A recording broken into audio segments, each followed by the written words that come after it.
Legenda Garuda Wisnu Kencana. Kisah dari Provinsi Bali. Patung Garuda Wisnu Kencana merupakan salah satu tujuan wisata yang sangat populer di Pulau Bali. Tempat wisata ini memiliki nama lengkap Taman Budaya Garuda Wisnu Kencana. Taman Budaya Garuda Wisnu Kencana ini mulai dibangun pada tahun 1992 dan diresmikan pada tahun 2018. Taman Budaya Garuda Wisnu Kencana menempati lahan seluas 67 hektar di wilayah Jimbaran, Provinsi Bali. Garuda Wisnu Kencana selama berabad-abad menjadi legenda rakyat Bali yang masih diceritakan secara turun-temurun. Bagaimana ceritanya? Mari kita simak bersama dalam kisah berikut ini. Pada zaman dahulu, di Pulau Bali, hiduplah seorang resi sakti bernama Resi Kasyapa. Sang Resi Sakti memiliki dua orang putri. Putri pertama bernama Kadru, dan putri kedua bernama Winata. Suatu hari, Resi Kasyapa memberikan kepada kedua putrinya masing-masing sebutir telur berwarna putih yang besar. Kadru dan Winata, jagalah telur-telur itu. Apapun yang menetas harus kalian rawat seperti anak sendiri. Siap, Ayahanda. Setelah beberapa bulan, telur-telur itu pun menetas.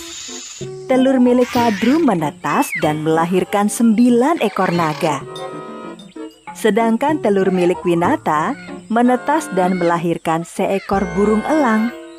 Burung elang tersebut oleh Winata diberi nama Garuda.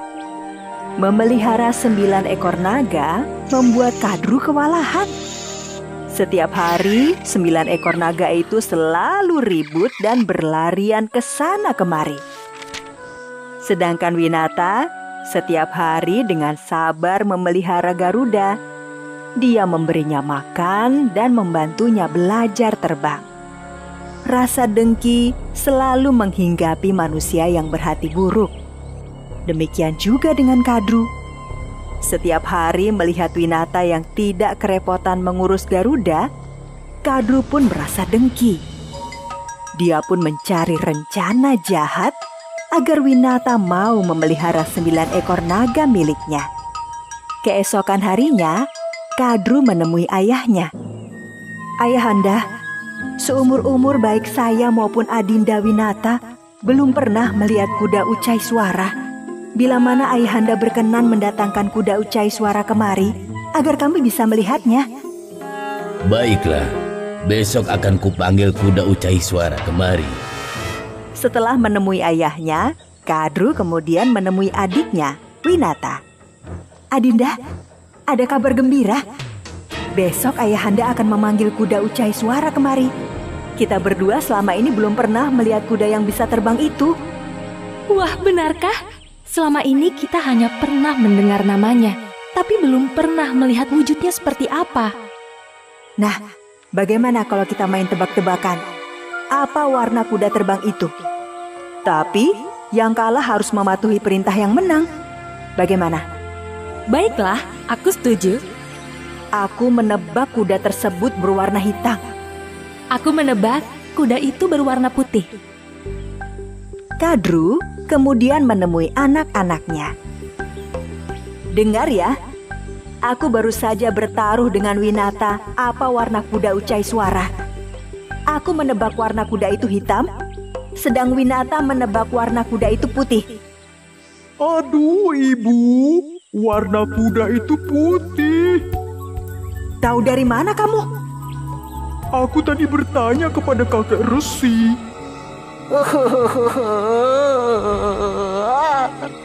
Wah, kalah kita.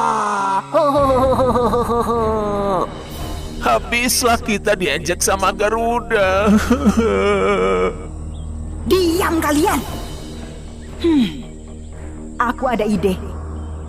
Kalian cegat kuda ucai suara sebelum datang kemari. Kemudian, kalian sembur sehingga kuda itu berwarna hitam. Kalian mengerti? Iya, Ibu. Kami mengerti. Keesokan harinya, kuda Ucai Suara dalam perjalanan menuju ke rumah Resi Kasyapa. Ketika masih dalam perjalanan tersebut, tanpa sempat disadari oleh kuda Ucai Suara, 9 naga menyemburnya. Akibatnya, tubuh kuda Ucai Suara berubah dari putih menjadi hitam legam. Dasar anak-anak nakal. Awas kalian. Lihatlah Adinda, kuda Ucai Suara berwarna hitam. Nah, mulai sekarang kamu harus mematuhi semua perintahku. Setelah itu, sesuai perjanjian, Winata harus mengurus 9 ekor naga. Sedangkan Kadru setiap hari hanya bermalas-malasan. Selama bertahun-tahun, Winata harus memelihara 9 naga tersebut. Sampai suatu ketika, Garuda yang sudah dewasa bertanya kepada ibunya. Ibu, kenapa harus repot-repot mengurus 9 naga itu? Padahal mereka itu bukan anak-anak ibu. Winata pun menjelaskan asal-usulnya hingga dia terpaksa mengurus 9 ekor naga tersebut. Garuda yang mengetahui hal tersebut menjadi sangat marah. Pasti ini ulah licik 9 ekor naga itu. Aku sudah terbang ke kayangan dan melihat sendiri kalau kuda Ucai Suara itu berwarna putih. Garuda yang sangat marah segera menemui 9 naga. Mereka bertarung dengan sangat dahsyat. Aduh, ampun Garuda. Aku mengaku kalah. Aduh, sisiku terkelupas gara-gara cakarmu. Ibu, tolong aku. Garuda yang cakarnya sangat kuat dan bisa terbang mampu mengalahkan 9 ekor naga tersebut. Garuda, meskipun kamu bisa mengalahkan anak-anakku, bukan berarti ibumu bisa bebas. Agar ibumu bisa bebas, kamu harus membawa Tirta Amarta dan kau berikan kepada anak-anakku. Tirta Amarta adalah air keabadian. Siapapun yang meminumnya, meskipun hanya setetes, akan hidup abadi. Garuda pun kemudian terbang menjelajahi 7 samudra mencari Tirta Amarta. Selama berhari-hari, air keabadian yang dicarinya tidak kunjung ketemu.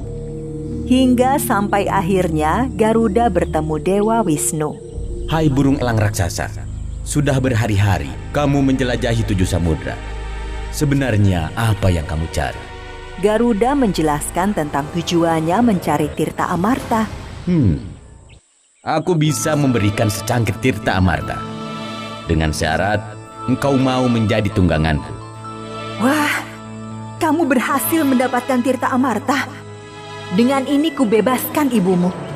Ketika Kadru hendak memberikan cangkir berisi Tirta Amarta, tiba-tiba datang Dewa Indra dan merebut cangkir tersebut. Sebagian isi Tirta Amarta jatuh ke rumput ilalang yang berdaun tajam. 9 naga berebut menjilati rumput ilalang. Namun sayang, rumput ilalang yang berdaun tajam membuat lidah naga terbelah bagian tengahnya. Itulah hukuman buat kalian yang bertindak serakah dan suka memperbudak orang lain. Mulai dari sekarang, seluruh keturunan kalian akan memiliki lidah bercabang sebagai pelajaran bagi siapa saja yang berani berbuat sewenang-wenang di muka bumi ini. Garuda juga memenuhi janjinya kepada Dewa Wisnu. Garuda mengantarkan Dewa Wisnu ke seluruh penjuru bumi dan langit.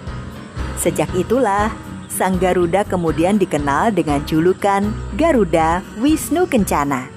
Kegigihan perjuangan Garuda membebaskan ibunya dari perbudakan mengilhami para pendiri bangsa ini.